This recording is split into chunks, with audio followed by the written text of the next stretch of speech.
बातमीचा अर्थ आहे भरोसा आणि तुमच्या भरोसा आहे आमची जिम्मेदारी। आपण पाहत आहात एनसीएन न्यूज टीव्ही देगलूर। नमस्कार, मी Isak Patel, NCN news TV मध्ये आपले स्वागत आहे। आज आपण पाहू शकता देगलूर शहरामध्ये काँग्रेस सरचिटणीस केदार पाटील साळुंके हे आज या ठिकाणी देगलूरमध्ये गोरगरीब जनतेचे काय प्रश्न आहेत आणि कशा पद्धतीने या ठिकाणी लोकांची वाटचाल चालू आहे ते पाहण्यासाठी आज देगलूरमध्ये उपस्थित झाले होते आणि आज एनसीएनला त्यांच्यासोबत मुलाखत घ्यायची आणि त्यांच्यासोबत चर्चा करण्यासाठी आज आम्ही रेस्ट हाऊस या ठिकाणी उपस्थित झाले। तर आज आमच्यासोबत केदार पाटील उपस्थित आहेत, ज्यांनी काँग्रेसच्या पडत्या काळामध्ये खूप मोठ्या प्रमाणामध्ये काँग्रेस सोबत खांद्याला खांदा लावून काँग्रेसला उभारी देण्याचं कार्य केले आणि आज आपण पाहू शकता काँग्रेसमध्ये अनेक घडामोडी घडत आहेत। महायुतीमध्ये काँग्रेसमधून काही नेते काँग्रेसवरून महायुतीकडे वळत आहेत, परंतु आजही केदार पाटील खंबीर आणि नेतृत्व करत आणि संपूर्ण कार्यकर्त्यांना बळ देत प्रत्येक तालुक्याला भेटीगाठी देत आहेत आणि आज आमच्यासोबत ते उपस्थित। साहेब, काय सांगणार कशा पद्धतीने आज काँग्रेसमध्ये जे गडबाजी चालू आहे, ज्या पद्धतीने काँग्रेसमधले काही नेते सोडून जात आहेत महायुतीकडे, तर त्याच्याकडे आपलं कसं पाहणं? काँग्रेसमधून काही मंडळी नांदेड जिल्ह्यातील बाहेर इतर पक्षामध्ये महायुतीच्या जात आहेत। ते पूर्वीही काँग्रेस पक्षामध्ये नव्हती, काही तिकिटाच्या माध्यमातून लोकसभेला आणि विधानसभेला ते काँग्रेस पक्षामध्ये आलेली होती। आता नव्याने महाराष्ट्र प्रदेश अध्यक्ष निवडल्या जाणार आहे, त्यानंतर नांदेड जिल्ह्याची पूर्ण कार्यकारिणी असेल, जिल्हा अध्यक्ष असेल, ती पूर्ण नेमल्या जातील आणि त्यानंतर जे काय निष्ठावंत काँग्रेस त्या ठिकाणी राहतील ती खऱ्या अर्थानं ती काँग्रेस चे पक्षाचे पदाधिकारी राहतील आणि नव्याने काँग्रेस या जिल्ह्यामध्ये निश्चितपणानं उभा टाकेल। नांदेड जिल्ह्यामध्ये एकूण 16 तालुके आहेत। 16 तालुक्यामध्ये आज अशी परिस्थिती निर्माण झालेली आहे, जे महायुतीने जे आश्वासनं निवडणुकीच्या वेळेस दिली होती ते आतापर्यंत पूर्ण होत नाहीत आणि लोकांची फार मोठ्या प्रमाणामध्ये प्रत्येक योजनेमध्ये हेळसाळ होते। त्याच्यासाठी आपण कशा पद्धतीने पाठपुरावा करतो?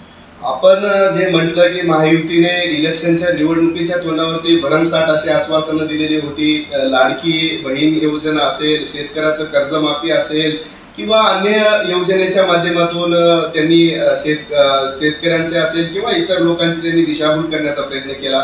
जी सर्वात महत्त्वाची जी लाडकी बहीण योजना आहे, लाडक्या बहीण योजनेमध्ये जर आपण बघितलं तर महाराष्ट्रातले 5 लाख लाडक्या बहिणींना त्यांनी अपात्र केलेलं आहे आणि अजूनही अपात्र करण्याची प्रक्रिया त्या ठिकाणी चालू आहे। लाडक्या बहिणीला देण्यासाठी त्यांच्याकडे पैसे नाहीयेत, शेतकऱ्याचे कर्जमाफी करण्यासाठी त्यांच्याकडे पैसे नाहीयेत, सुशिक्षित बेरोजगाराला रोजगार देण्यासाठी त्यांच्याकडे तिजोरीमध्ये खडखडाट आहे। आज गुत्तेदार मोठ्या प्रमाणामध्ये त्यांचे जे काम केलेलं आहे त्यांचे देण्यासाठी त्यांच्याकडे पैसे नाहीयेत। शेतकरी आज हवालदिल झालेला आहे। आज आपण बिलोली तालुक्यामध्ये मिनकी या गावचं जर आपण उदाहरण बघितलं तर एका शेतकऱ्याच्या 16 वर्षाच्या मुलानं त्यांना शालेय साहित्य वडिलांना देऊ शकलं नसल्यामुळे त्यांनी आत्महत्या केली आणि वडील देऊ न शकल्यामुळे त्याच दोराला फास घेऊन त्यांच्या वडिलांनी पिता पुत्रांनी एक हृदय पिळून टाकणारी अशी घटना बिलोली तालुक्यामध्ये घडलेली आहे। अशा अनेक शेतकऱ्यांच्या आत्महत्या त्या ठिकाणी होत आहेत।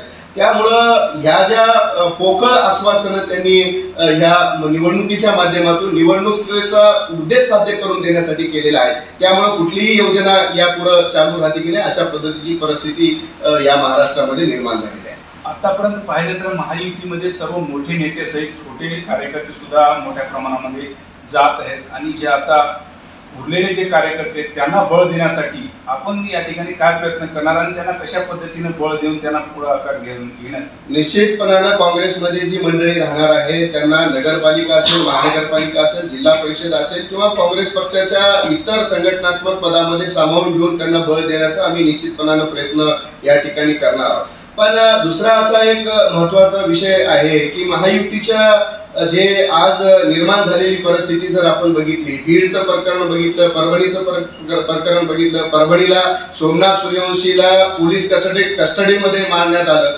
आणि एक युवा सरपंच जो संतोष देशमुख बीड हत्या प्रकरण जे आहे ते मोठ्या प्रमाणामध्ये त्या ठिकाणी सरकारच्या एका मंत्र्याचा सहभाग असल्याच्या कारणानं त्या मंत्र्याचा राजीनामा संपूर्ण महाराष्ट्र मागतोय, वेगवेगळे आंदोलन केल्या जात आहेत महाराष्ट्रामध्ये। अशा परिस्थितीमध्ये त्याचा राजीनामा त्यांचा घेण्याच्या ऐवजी राजीनामा घेण्याऐवजी त्यांना एक पाठपुरावा करत आहेत। आपण पाहिलं आजच्या परवाच एक वक्तव्य माननीय माजी मुख्यमंत्री अशोकराव चव्हाण साहेब यांनी केलेलं आहे की काँग्रेस ज्यावेळेस थोड्या किरकोळ गोष्टीवरही राजीनामा मागत होती हे चुकीचं होतं, नंतर आपलं काय म्हणतं? निश्चितपणानं आम्हाला त्यांनी जे वक्तव्य त्या ठिकाणी केलेलं आहे त्यांचा अर्थ आम्हाला कळत नाही। म्हणजे एक तर काँग्रेस चुकीच्या पद्धतीने काम होती म्हणायचं आहे का भाजप हे बरोबर काम करते हे म्हणायचं? कारण आज महाराष्ट्र धनंजय मुंडे ह्या मंत्र्याचा राजीनामा मागतोय संतोष देशमुख प्रकरणामध्ये, आणि अशा परिस्थितीमध्ये तुम्ही वक्तव्य करताय की काँग्रेसने त्या ठिकाणी चुकीचे राजीनामे घेतले. काँग्रेस हा पक्ष घटनेनं आणि संविधानानं चालणारा पक्ष आहे, आणि ज्याला कर नाही त्याला डर कशाला? जर तुमचा त्या प्रकरणामध्ये सहभागच नसेल तर तुम्ही राजीनामा स्वतःहून द्यायला पाहिजे, आणि त्याच्यावरती चौकशी झाल्याच्या नंतर, सिद्ध झाल्याच्या नंतर तुम्हाला त्या ठिकाणी पक्ष नेतृत्व परत संधी देणार आहे. म्हणून त्यांचं जे वक्तृत्व त्यांनी जे केलेलं आहे ते निश्चितपणानं भाजपाचं बरोबर आहे हे म्हणण्यासाठी केलं का काँग्रेस चुकीचं आहे म्हणण्यासाठी केलं, याचा अर्थ या ठिकाणी समजलेला नाही. कारण धनंजय मुंडेचा राजीनामा संपूर्ण महाराष्ट्र मागतोय. त्यांच्या राजीनाम्यासाठी अनेक आंदोलन मोठ्या प्रमाणामध्ये होतात. अशा परिस्थितीमध्ये असं वक्तृत्व करणं म्हणजे धनंजय मुंडेला मदत करण्यासारखं आहे असं या ठिकाणी मला वाटते. नांदेड जिल्ह्याची सुद्धा परिस्थिती अशी झालेली आहे, ज्या पद्धतीनं परळी असेल, इतर ठिकाणी ज्या पद्धतीने गोळीबार होते तशाच पद्धतीने नांदेडमध्ये दररोज अशी घटना घडत आहे. त्याबद्दल मुष्टी आवण्यासाठी पोलीस प्रशासन काय करत आहे, त्याच्यासाठी आपण काय? संपूर्ण महाराष्ट्रामध्येच कायदा व सुव्यवस्थेचा प्रश्न निर्माण झालेला आहे. महाराष्ट्रामध्ये सुद्धा अनेक ठिकाणी, पुण्या ठिकाणी बलात्कार होतोय, पुण्या ठिकाणी चोरी होते, पुण्या ठिकाणी खून होतोय. आज नांदेडची परिस्थिती बघितलं तर दर एक दिवसाच्या नंतर रिव्हॉल्वरनी गोळी घालून त्या ठिकाणी मर्डर होतो. आज अनेक प्रकरण जर बघितलं तर अशा पद्धतीचे अनेक प्रकरण नांदेड जिल्ह्यामध्ये सुद्धा होत आहेत, घडत आहेत. अनेक मर्डर होत आहेत, अनेक रिव्हॉल्वरवरून गोळ्या झाडून त्या ठिकाणी निर्गुणपणाने खून केल्या जात आहेत. अशा पद्धतीची परिस्थिती नांदेड जिल्ह्यासह संपूर्ण महाराष्ट्रामध्ये निर्माण झालेली आहे. म्हणून मला गृहमंत्र्याला विनंती करायची आहे की आपण थोडंसं राजकारण कमी करून या गोष्टीकडे थोडंसं लक्ष जर आपण दिलं तर निश्चितपणाने ह्या गुन्हेगारीवरती त्यांना आळा त्या ठिकाणी घालता येईल. सर, ज्या पद्धतीनं राज्यसभेचे खासदार अजितजी गोपछडे साहेब आहेत, महायुती सरकारमध्ये आल्यापासून ते या ठिकाणी संपूर्ण 16 तालुक्यामध्ये प्रत्येक तालुक्याला जाऊन प्रत्येक लोकांचे प्रश्न मार्गी लावण्यासाठी स्वतः ते स्थानिक लेवलवर जात आहेत. तुमचे लोकसभेचे खासदार काँग्रेस पक्षाचे नवनिर्वाचित निवडून आलेले ते आतापर्यंत या ठिकाणी पुणे तालुक्याला अशा पद्धतीचे कार्य करत नाही असं जनतेमध्ये सूर आहे. असं नाहीये की खासदार, नवनिर्वाचित खासदार रवींद्र चव्हाण साहेब हे सुद्धा प्रत्येक तालुक्यावरती जात आहेत आणि प्रत्येक तालुक्यावरती जाऊन लोकांच्या समस्या त्या ठिकाणी जाणून घेत आहेत.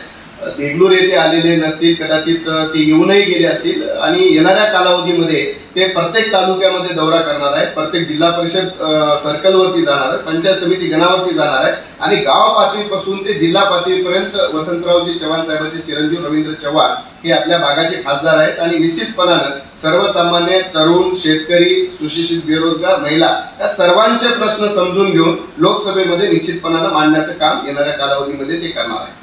स्थानिक स्वराज्याची आता निवडणूक येणार आहे, नगर परिषद असेल, पंचायत समिती असेल, तर या निवडणुकीसाठी आपली कशा पद्धतीने तयारी आहे? येणाऱ्या जिल्हा परिषदेच्या निवडणुका असतील, नगरपालिकेच्या निवडणुका असतील, पंचायत समितीच्या निवडणुका असतील, स्थानिक स्वराज्य संस्थेच्या निवडणुका ह्या पूर्ण ताकदीनं काँग्रेस पक्ष लढणार आहे. आणि जे रवींद्र चव्हाण या भागाचे खासदार आहेत त्यांच्या नेतृत्वाखाली संपूर्ण ह्या लोकसभा कार्यक्षेत्रामध्ये असेल किंवा जिल्हा कार्यक्षेत्रामध्ये असेल, आणि त्या सर्व लोकांना जे तळागाळामध्ये काम करणारे आहेत आणि जे काँग्रेसशी निष्ठावंत आहेत अशा लोकांना काँग्रेस येणाऱ्या कालावधीमध्ये जिल्हा परिषद, नगरपालिकेच्या निवडणुकीमध्ये तिकीट देऊन त्यांना निवडून आणण्यासाठी ह्या भागाचे खासदार रवींद्र चव्हाण हे निश्चितपणानं प्रयत्न करणार. शेवटचा प्रश्न साहेब, या ठिकाणी जे नांदेड जिल्ह्याचे जे माजी खासदार राहिलेले एक मोठे नेते, त्यांच्यासाठी एक मोठा परिवार काँग्रेसमधला राष्ट्रवादी महायुतीमध्ये जाण्याच्या प्रयत्नात आहे अशी चर्चेला उदाहरण आहे, तर आपलं काम? निश्चितपणानं आपण जे चर्चा तुमच्याच माध्यमातून आम्ही देखील त्या चर्चा ऐकतोय की काही मंडळी जी विधानसभेला ज्यांना काँग्रेस पक्षाने उमेदवारी दिलेली होती किंवा मागे अनेक वर्षापासून ज्या काँग्रेस पक्षामध्ये त्यांना विविध पदावरती काँग्रेस पक्षाने बसवलं, अशी मंडळी देखील आज काँग्रेस पक्ष सोडून महायुतीच्या पक्षामध्ये त्या ठिकाणी सरकारमध्ये जाण्याचा प्रयत्न करणार आहेत, अशा आम्हाला देखील काही माध्यमामधून कळालेलं आहे. पण निश्चितपणाने मी तुम्हाला सांगतो की महायुतीमध्ये जरी गेलं तरी त्यांचा मान सन्मान जो काँग्रेसने राखला तो महायुतीमध्ये मान सन्मान होणार नाहीये. महायुती हा फुगलेला फुगा आहे आणि कधीही त्याची जर हवा निघून गेली तर तो फुगा कधीही फुटू शकतो. अशा पद्धतीची परिस्थिती आज महायुतीची महाराष्ट्रामध्ये झालेली आहे. म्हणून मला एकच त्यांना कळकळीची विनंती करायची, जे पक्ष बदलून जाण्याचा प्रयत्न करायचा त्यांनी काँग्रेस पक्षामध्ये राहावं, कारण काँग्रेस पक्षाने तुम्हाला भरभरून दिलेला आहे आणि येणाऱ्या कालावधीमध्ये सुद्धा तुम्हाला काँग्रेस पक्ष संधी देणार आहे, त्यांच्या नेतृत्वाखाली सर्व मंडळी काम करणार आहे. त्यामुळे त्यांनी जर काँग्रेस पक्षामध्ये राहिलं तर त्यांचं या ठिकाणी काँग्रेस पक्षाच्या वतीने स्वागतच आहे. भारतीय जनता पार्टीचं बी टीम म्हणून काम करण्यासाठी ते काँग्रेसमध्ये आले होते असं नाही, असं बी टीम वगैरे काही नाहीये, कारण काँग्रेस पक्ष हा तत्वाने काम करणारा पक्ष आहे आणि तत्वनिष्ठ म्हणून काही मंडळी आपण काँग्रेस पक्षामध्ये काम करत असतात, म्हणून बी टीम वगैरे असं मला काही वाटत नाही आणि काँग्रेस पक्ष हे सक्षमपणाने काम करते. इतर कार्यकर्ते आता ज्या पद्धतीनं राष्ट्रवादीमध्ये जाण्यात अजित पवार गटामध्ये तयार आहे तर त्यांना आपलं काय म्हणणं?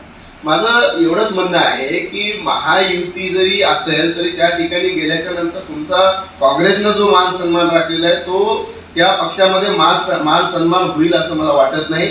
त्यांनी काँग्रेस पक्षामध्येच राहावं असं मला त्यांना या माध्यमातून आवाहन करायचं. ते सरचिटणीस केदार पाटील साळुंके आमच्या सोबत उपस्थित होते. त्यांनी खूप मोठी चर्चा या ठिकाणी NCN न्यूज टीव्हीच्या माध्यमातून बोललेली आणि चर्चा केलेली आहे आणि आपण पाहू शकता येणारी जे निवडणूक असेल स्थानिक लेवलची त्याच्यामध्ये ते कार्यकर्त्यांना बळ देतील आणि त्यांच्या पाठीशी उभे राहतील असं त्यांनी या ठिकाणी आपलं वक्तव्य केलेलं आहे. कॅमेरामन सोबत मी साकपडेल NCN न्यूज टीव्ही.